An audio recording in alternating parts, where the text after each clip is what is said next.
seorang oknum polisi menembak mati rekannya yang juga anggota polisi.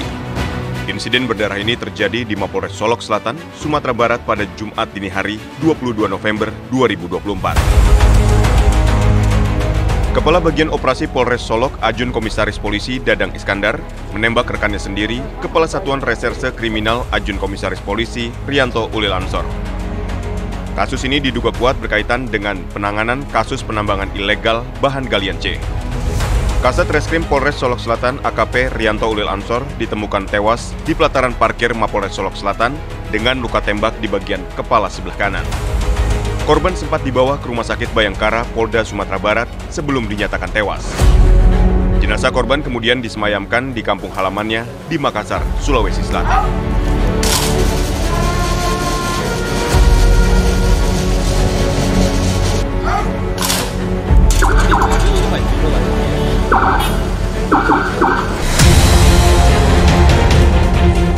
Sementara itu pelaku telah diamankan di Propam Polda Sumatera Barat setelah menyerahkan diri usai menembak korban. Yang dilakukan oleh oknum ini adalah melakukan tembakan. Diduga melakukan tembakan. Diduga kuat melakukan tembakan dari jarak dekat terhadap korban. Yang akhirnya korban meninggal dunia.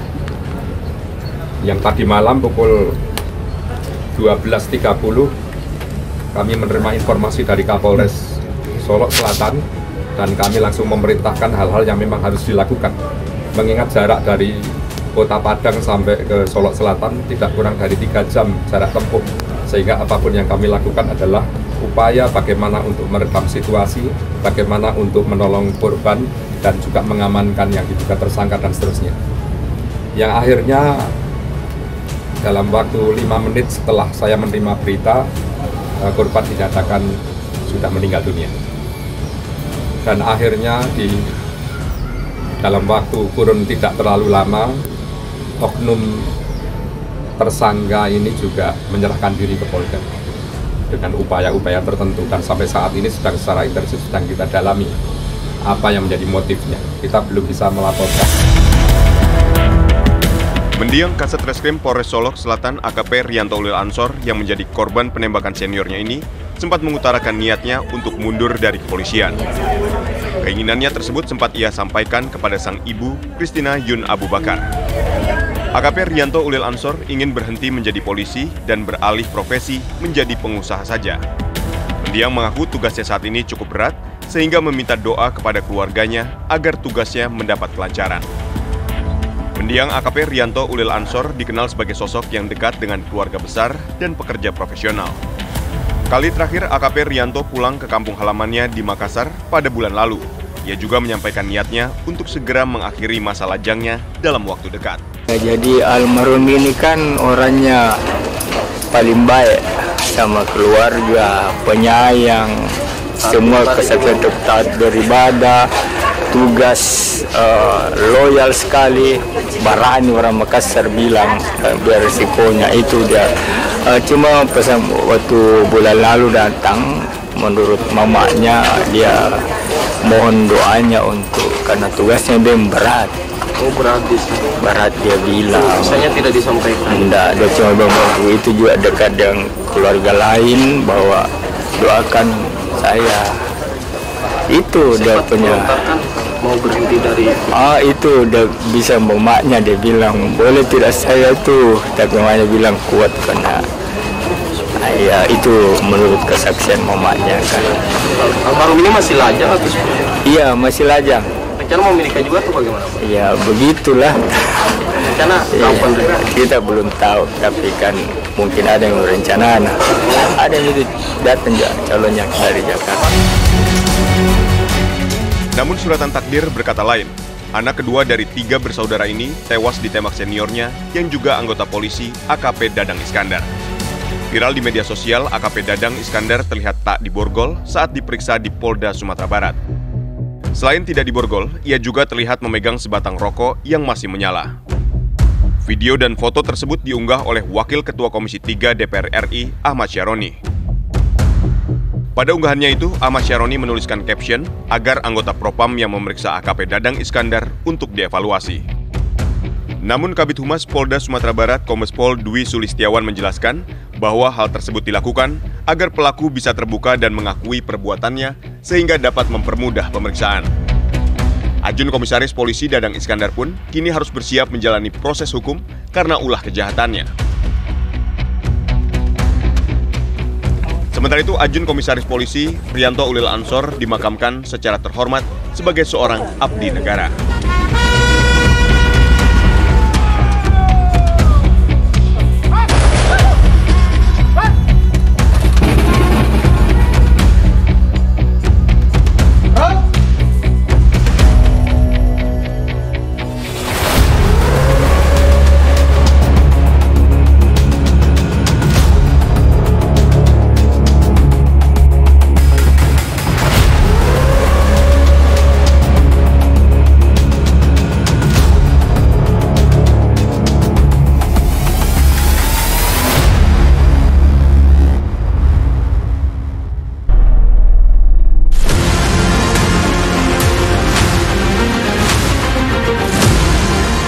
Seorang oknum polisi menembak mati rekannya yang juga anggota polisi. Insiden berdarah ini terjadi di Mapolres Solok Selatan, Sumatera Barat pada Jumat dini hari 22 November 2024. Kepala Bagian Operasi Polres Solok, Ajun Komisaris Polisi Dadang Iskandar, menembak rekannya sendiri, Kepala Satuan Reserse Kriminal Ajun Komisaris Polisi Rianto Ulil Ansor. Motif oknum polisi tembak polisi di kantor Polres Solok Selatan, Sumatera Barat pada 22 November lalu akhirnya terkuak. Polisi menyatakan motif AKP Dadang Iskandar menembak AKP Rianto Ulil Ansor karena tidak suka dengan rekannya tersebut. Kasat Reskrim Polres Solok Selatan AKP Rianto Ulil ditembak AKP Dadang saat ia tengah melakukan pemeriksaan terhadap tersangka terkait tambang ilegal.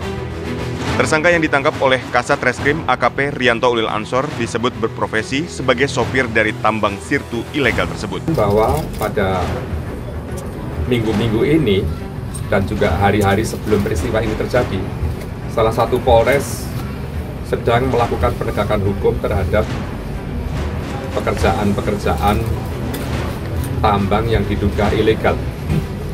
Jenisnya adalah penambangan sirtu atau galian C. Kita sebut galian C di wilayah Solok Selatan, di wilayah hukum Polres Solok Selatan, yang dilakukan oleh jajaran Reserse Kriminal Polres Solok Selatan yang dipimpin oleh AKP Ulil, yang bersama-sama anggota sudah beberapa kali menindak secara tegas pelaku kejahatan jenis ini yang tanpa izin, karena beberapa di antaranya memang berizin, tetapi kita juga sedang mendalami sampai detik ini yang mendapatkan tindakan atau upaya hukum ini adalah yang berizin atau tidak berizin. Karena dari beberapa kami akui ada izin untuk galian C ini. Tetapi satu sisi pastinya juga memunculkan pro dan kontra di saat penegakan hukum itu dilakukan. Di dalam pelaksanaan kegiatan ini,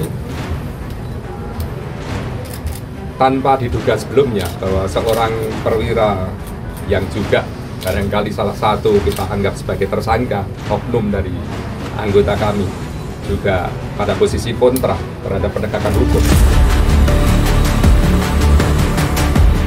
Polisi masih mendalami kaitan dan peran Kabak Ops AKP Dadang Iskandar dalam kasus dugaan tambang sirtu ilegal, termasuk siapa pemilik dari tambang ilegal itu. Konflik di antara keduanya diduga dimulai semenjak AKP Rianto Ulil Ansor menjabat sebagai Kasat Reskrim Polres Solok Selatan kurang dari 1 tahun yang lalu. Semenjak menjadi Kasat Reskrim, AKP Rianto Ulil tidak pandang bulu dalam memberantas tambang ilegal yang ada di wilayahnya. Hal ini diduga membuat AKP Dadang Iskandar geram. Berdasarkan dugaan motif sementara, perwira senior itu mengaku bahwa AKP Rianto Ulil menangkap temannya terkait kasus tambang ilegal. Pada Jumat dini hari, 22 November, AKP Rianto Ulil berada di Mapolres Solok Selatan. Saat itu sebenarnya ia sudah ditemui oleh AKP Dadang Iskandar. Setelahnya perwira junior itu berjalan ke tempat parkir untuk mengambil handphone miliknya di mobil. Tanpa ia ketahui, ternyata AKP Dadang membuntutinya saat berjalan menuju ke tempat parkir. Korban kemudian langsung ditembak di tempat parkir oleh seniornya itu. Berdasarkan hasil visum, AKP Rianto Ulil ditembak 2 kali dari jarak dekat di bagian wajah, tepatnya di bagian pelipis dan pipi menembus hingga ke tengkuk. Setelah menembak juniornya sendiri, AKP Dadang kemudian menaiki mobilnya menuju rumah dinas Kapolres Solok Selatan sekitar 25 meter dari lokasi penembakan. Masih dalam keadaan emosi, AKP Dadang lalu memberondong tembakan ke rumah dinas Kapolres Solok Selatan, AKBP Arif Mukti. Menurut Direskrimum Polda Sumatera Barat, Kombes Pol Andri Kurniawan, tembakan ke rumah dinas tersebut sebanyak 7 kali. Tembakan ke rumah dinas itu mengakibatkan beberapa kaca kamar berlubang. Sementara itu, Kapolres Solok Selatan dalam kondisi baik-baik saja dan tidak terluka. Setelah menembak korban dan membabi buta menembaki rumah dinas Kapolres, AKP Dadang kemudian menyerahkan diri ke polisi sekitar pukul 3 dini hari. Hasil visum juga sudah kita dapatkan, sehingga kita tetapkan pelaku yang saat ini menjabat sebagai Kapolres Solok Selatan sebagai tersangka dalam tindak pidana ini. Dan selanjutnya berdasarkan bukti yang cukup, kita lakukan penahanan terhadap yang bersangkutan.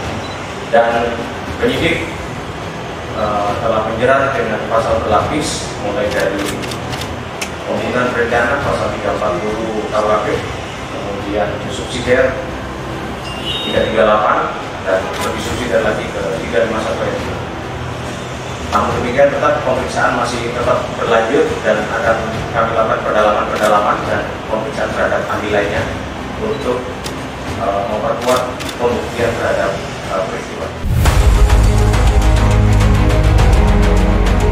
Tidak hanya diproses secara pidana, pelaku juga harus menghadapi sidang etik. AKP Dadang terancam hukuman maksimal, yaitu pemberhentian tidak dengan hormat. Sementara itu, Kapolri Jenderal Listio Sigit Prabowo memberikan kenaikan pangkat luar biasa Anumerta kepada AKP Rianto Ulil menjadi Komisaris Polisi Anumerta karena gugur saat menjalankan tugas sebagai abdi negara.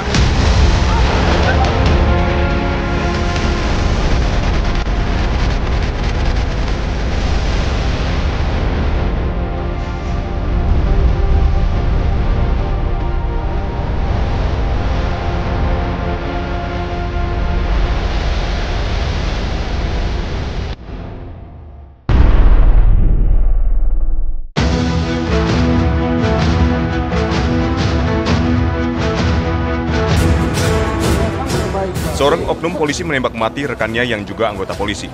Insiden berdarah ini terjadi di Mapolres Solok Selatan, Sumatera Barat pada Jumat dini hari 22 November 2024. Kepala Bagian Operasi Polres Solok, Ajun Komisaris Polisi Dadang Iskandar, menembak rekannya sendiri, Kepala Satuan Reserse Kriminal Ajun Komisaris Polisi Rianto Ulil Ansor. Berdasarkan hasil visum, AKP Rianto Ulil ditembak 2 kali dari jarak dekat di bagian wajah, tepatnya di bagian pelipis dan pipi, menembus hingga ke tengkuk.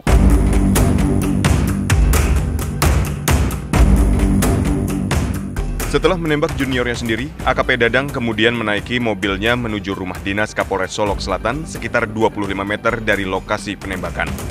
Masih dalam keadaan emosi, AKP Dadang lalu memberondong tembakan ke rumah dinas Kapolres Solok Selatan, AKBP Arif Mukti. Ulah oknum perwira polisi ini pun kemudian mendapat sorotan dari Kapolri. Kapolri Jenderal Listio Sigit Prabowo lantas memerintahkan Polda Sumatera Barat untuk menindak tegas pelanggaran hukum etik dan pidana dalam kasus oknum polisi tembak polisi yang terjadi di Polres Solok Selatan. Yang jelas Pak Kapolda sudah melaporkan kepada saya terkait peristiwa yang terjadi dan saya minta untuk mendalami motifnya. Namun yang jelas saya sudah perintahkan agar kasus itu diproses tuntas terhadap pelakunya, oknum, pelaku dari institusi, agar ditindak tegas apakah itu proses etik maupun pidananya. Apalagi kalau kemudian motifnya kemudian ternyata dilakukan terhadap hal-hal yang selama ini kita anggap mencederai institusi. Saya minta siapapun, apapun pangkatnya, tindak tegas, nggak usah ragu-ragu. Bareskrim Polri pun kemudian menerjunkan tim ke Polres Solok Selatan. Tim dari Bareskrim sudah berangkat, baik dari mantan sudah terbakar Nafis maupun juga dari Bibidu. Pak, kita bakok itu dijerat pasal berapa sih? Nanti kalau yang lain-lain itu dari Polda Sumbar, prinsipnya ya terus terang kita semua berduka dengan kejadian ini dan kita akan lakukan proses penyidikan dengan asistensi dari Mabes Polri. Bapak Komisi 3 kan juga mau ke sana Pak, nanti bareng Bareskrim juga atau gimana Pak? Ya beda lah, kan sendiri ya. Oke. Oknum polisi yang melakukan kejahatan dapat dijerat pasal pidana. Dalam kasus oknum polisi tembak polisi di Polres Solok Selatan, Polda Sumbar menjerat pelaku dengan pasal berlapis, termasuk pula menggunakan pasal 340 KUHP tentang pembunuhan berencana dengan ancaman hukuman mati.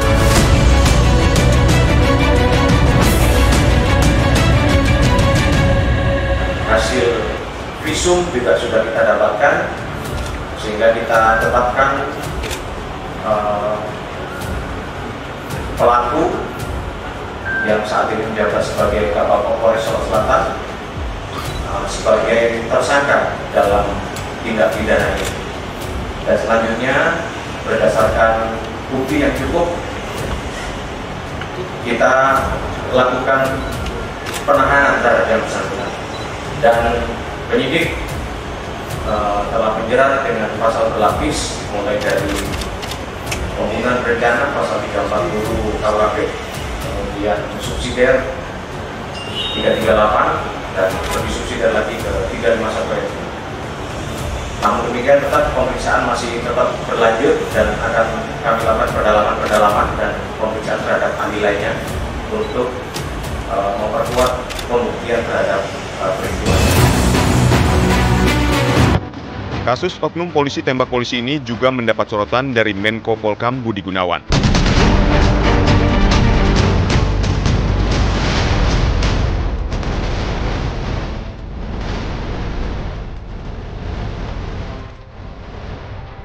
Yang pertama tentu kita ikut perhatian dan ikut belasungkawa terhadap Kompol yang Nomerta Ulil. Yang kedua, Kapolri sudah membuat statement akan memberi hukuman yang seberat-beratnya dan proses kode etik maupun disiplin ini akan dijalankan lebih awal untuk memecat mantan Kapolres tersebut. Nah, saat ini sudah ditetapkan sebagai tersangka. Nah, setelah itu baru proses pidananya. Semua akan didorong dengan pengenaan pasal berlapis dan hukuman yang seberat-beratnya.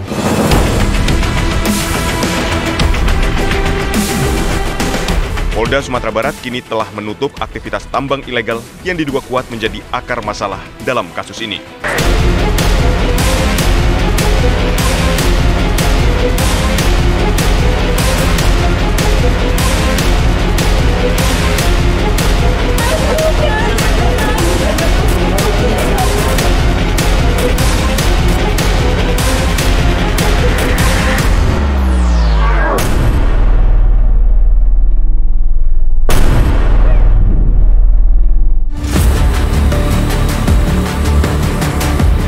Seorang oknum polisi menembak mati rekannya yang juga anggota polisi.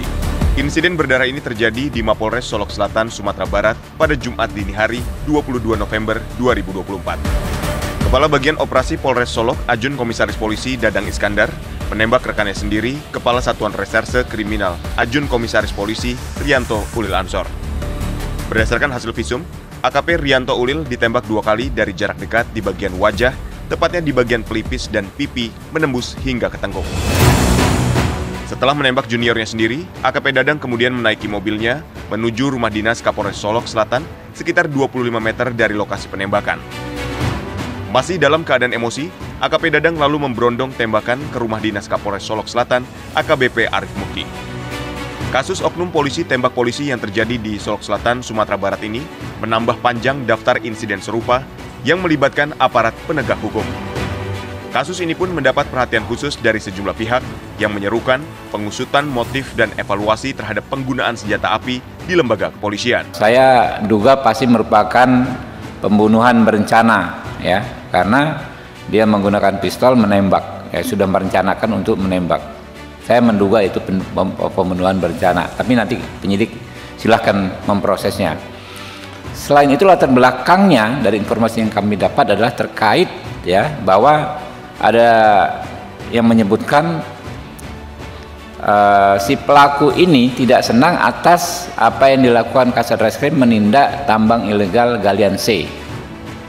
Nah, jadi dipertanyakan apakah pelaku ini membackingi tambang ilegal sehingga ketika tambang ilegal tersebut ditindak orang ini marah ya. Ketua Komisi 3 DPR RI Habibur Rahman juga menyayangkan pelaku penembakan terhadap rekan polisi itu tidak diborgol saat diamankan oleh anggota Propam Polda Sumbar.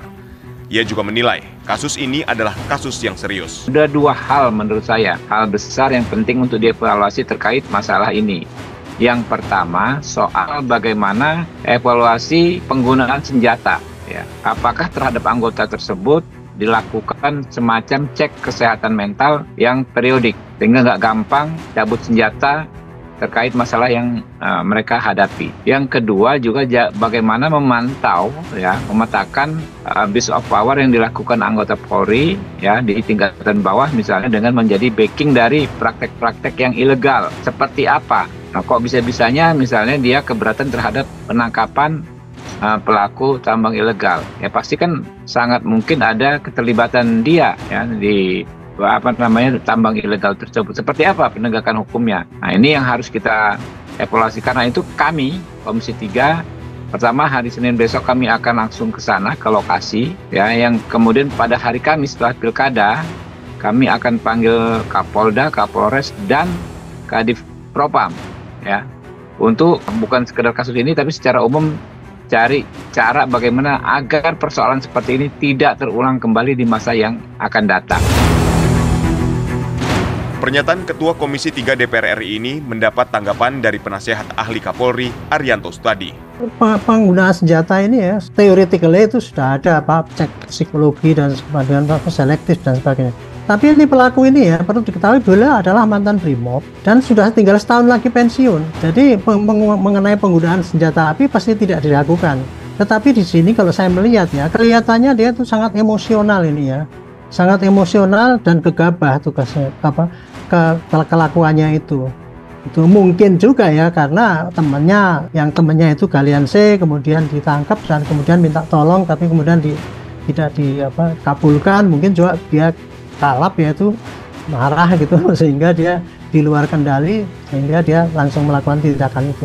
Bahkan kan 2 kali tembakan kepada ini KKP yang meninggal ini dan kemudian ada 7 tembakan di rumah Kapolres ya, nembak rumah Kapolres itu. Jadi dia dengan penuh kemarahan. Tapi setelah dia sadar mungkin dia siap untuk menyerahkan diri dengan catatan dia harus dijemput oleh Brimob katanya gitu. Itulah kurang lebih kondisi yang lingkungan yang mungkin nanti juga ini diperhitungkan apa kira-kira motifnya itu sehingga polisi akan melakukan tindakan dengan tepat apa yang harus dilakukan pada para pelaku ini. Saya mencoba untuk menyampaikan opini saya sesuai dengan pengalaman. Kalau orang menembak itu pasti orang itu sudah terbiasa dan pasti dalam keadaan yang sangat-sangat emosional. Nah, kalau kita lihat kejadiannya ini kan ada 2 struktur atau strata daripada struktur Polres yang berbeda. Yang satu adalah kepala bagian operasi yang mau pensiun, kemudian yang satu adalah kasat. Lazimnya kalau setiap ada penindakan atau operasi itu di bawah kendali kepala bagian operasi. Tapi menurut pendapat saya, ini tentunya kita melihat mungkin bisa saja Kapolres memerintahkan langsung kepada kasatnya atau kepala satuan fungsi tanpa melalui pimpinan di atasnya untuk melakukan suatu tindakan apabila ada terindikasi mungkin yang bersangkutan itu terlibat dalam satu target yang akan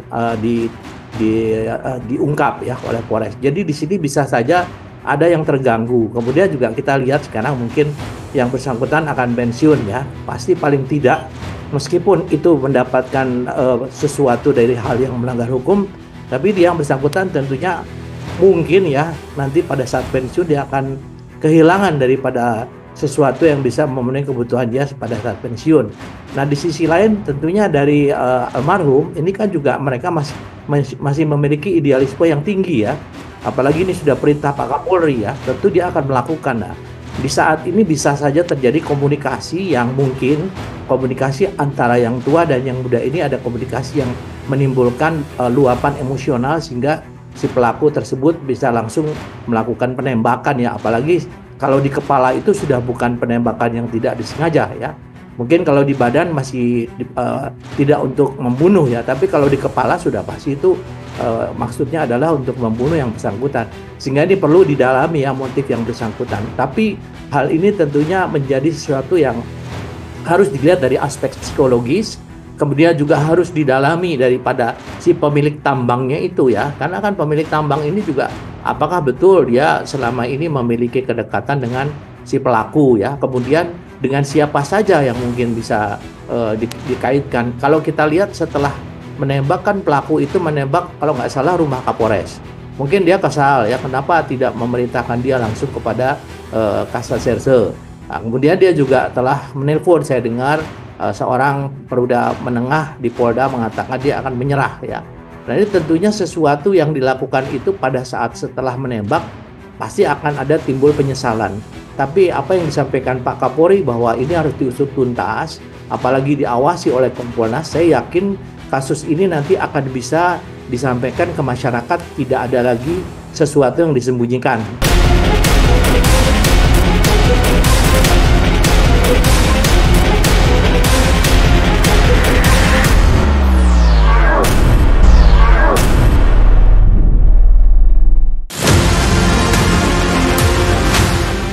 Seorang oknum polisi menembak mati rekannya yang juga anggota polisi.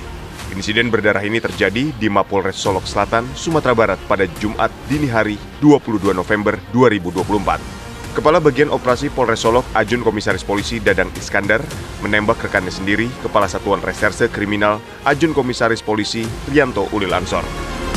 Berdasarkan hasil visum, AKP Rianto Ulil ditembak 2 kali dari jarak dekat di bagian wajah, tepatnya di bagian pelipis dan pipi, menembus hingga ke tengkuk. Setelah menembak juniornya sendiri, AKP Dadang kemudian menaiki mobilnya menuju rumah dinas Kapolres Solok Selatan sekitar 25 meter dari lokasi penembakan. Masih dalam keadaan emosi, AKP Dadang lalu memberondong tembakan ke rumah dinas Kapolres Solok Selatan, AKBP Arif Mukti. Bahwa sesuai dengan tugas pokok kami, berkenaan dengan pengawasan kinerja Polri yang ke depan bagaimana. Kami tim berangkat ke Sumbar, nanti selanjutnya akan dibuat laporan ke Menko Polkam, Pak Jenderal Budi Gunawan sebagai Ketua Kompolnas, kemudian untuk mengambil langkah-langkah apa yang harus dilakukan pembenahan Polri ke depannya bagaimana. Itu yang penting tugas kami, dan hari ini kami bagi tugas yang satu ke Solok, kami ke Makassar ini untuk bertemu dengan keluarga untuk menyampaikan duka cita. Ternyata motifnya seperti ini, jadi bisa diketahui ya keluarga juga ikhlas untuk melepaskan. Ada desakan juga Bu untuk pemecatan tidak hormat kepada pelaku? Oh pasti, karena begini, di internal Polri itu sudah ada mekanismenya. Kalau memang seseorang itu terbukti melakukan pidana, dan ini kan sudah jelas ada kegiatannya, ada yang meninggal dan ada proses penembakan, maka harus dibuktikan. Kalau memang terbukti, dan saya rasa Pak Kapolda sudah menyampaikan statement itu, maka yang bersangkutan akan dilakukan proses kode etik dan dilakukan PTDH, pemberhentian tidak dengan hormat yang bersangkutan. Dan bukan hanya itu, dia akan dipecat, kalau sudah PTDH akan dipecat dari kepolisian dan tidak akan mendapatkan hak pensiun. Padahal dia mau pensiun 5 bulan lagi. Bukan hanya itu, kriminalnya juga jalan. Bukan hanya di dalam proses di dalam kepolisian, tetapi juga proses pidananya karena dia sudah melakukan menghilangkan nyawa seseorang. Polisi menyatakan motif AKP Dadang Iskandar menembak AKP Rianto Ulil Ansor karena tidak suka dengan rekannya tersebut. Kasat Reskrim Polres Solok Selatan, AKP Rianto Ulil, ditembak AKP Dadang saat ia tengah melakukan pemeriksaan terhadap tersangka terkait tambang ilegal. Tersangka yang ditangkap oleh Kasat Reskrim AKP Rianto Ulil Ansor disebut berprofesi sebagai sopir dari tambang sirtu ilegal tersebut. Konflik di antara keduanya diduga dimulai semenjak AKP Rianto Ulil menjabat sebagai Kasat Reskrim Polres Solok Selatan kurang dari 1 tahun yang lalu. Semenjak menjadi Kasat Reskrim, AKP Rianto Ulil tidak pandang bulu dalam memberantas tambang ilegal yang ada di wilayahnya. Hal ini diduga membuat AKP Dadang Iskandar geram. Berdasarkan dugaan motif sementara, perwira senior itu mengaku bahwa AKP Rianto Ulil menangkap temannya terkait kasus tambang ilegal. Polisi masih mendalami kaitan dan peran Kabak Ops AKP Dadang Iskandar dalam kasus dugaan tambang sirtu ilegal, termasuk siapa pemilik dari tambang ilegal tersebut. Bahwa pada minggu-minggu ini dan juga hari-hari sebelum peristiwa ini terjadi, salah satu Polres sedang melakukan penegakan hukum terhadap pekerjaan-pekerjaan tambang yang diduga ilegal. Jenisnya adalah penambangan sirtu atau galian C. Kita sebut galian C di wilayah Solok Selatan, di wilayah hukum Polres Solok Selatan, yang dilakukan oleh jajaran Reserse Kriminal Polres Solok Selatan yang dipimpin oleh AKP Ulil, yang bersama-sama anggota sudah beberapa kali menindak secara tegas pelaku kejahatan jenis ini yang tanpa izin, karena beberapa di antaranya memang berizin, tetapi kita juga sedang mendalami sampai detik ini yang mendapatkan tindakan atau upaya hukum ini adalah yang berizin atau tidak berizin. Karena dari beberapa kami akui ada izin untuk galian C ini, tetapi satu sisi pastinya juga memunculkan pro dan kontra di saat penegakan hukum itu dilakukan. Di dalam pelaksanaan kegiatan ini, tanpa diduga sebelumnya bahwa seorang perwira yang juga barangkali salah satu kita anggap sebagai tersangka, oknum dari anggota kami, juga pada posisi kontra terhadap penegakan hukum. Kapolri Jenderal Listio Sigit Prabowo lantas memerintahkan Polda Sumatera Barat untuk menindak tegas pelanggaran hukum etik dan pidana dalam kasus oknum polisi tembak polisi yang terjadi di Polres Solok Selatan. Yang jelas Pak Kapolda sudah melaporkan kepada saya terkait peristiwa yang terjadi dan saya minta untuk mendalami motifnya. Namun yang jelas saya sudah perintahkan agar kasus itu diproses tuntas terhadap pelakunya, oknum, pelaku dari institusi, agar ditindak tegas apakah itu proses etik maupun pidananya. Apalagi kalau kemudian motifnya kemudian ternyata dilakukan terhadap hal-hal yang selama ini kita anggap mencederai institusi. Saya minta siapapun, apapun pangkatnya, tindak tegas, nggak usah ragu-ragu. Oknum polisi yang menembak rekannya sesama anggota kepolisian hingga tewas di Solok Selatan, Sumatera Barat terjadi saat penanganan kasus tambang ilegal bahan galian C.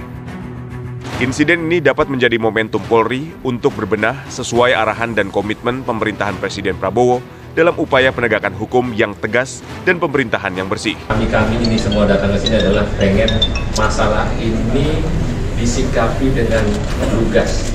Dan saya minta sama Pak Kapolda tadi beserta jajaran untuk menutup semua illegal mining yang ada di Sumatera Barat. Siapapun dan apapun yang ada di lapangan segera tindak lanjuti, karena ini adalah perintah Bapak Presiden langsung dan perintah itu disikapi oleh Pak Kapolda, dan Pak Kapolda memerintahkan itu tadi secara lugas. Prabowo Subianto tegas menyuarakan pemberantasan korupsi di pidato perdananya usai resmi dilantik sebagai Presiden Indonesia ke-8 periode 2024-2029. Prabowo menekankan pemberantasan korupsi harus dilakukan hingga ke akar. Saya sudah katakan kita harus berani menghadapi dan memberantas korupsi dengan perbaikan sistem, dengan penegakan hukum yang tegas, dengan digitalisasi. Insya Allah kita akan kurangi korupsi secara signifikan. Tapi ini harus kita lakukan.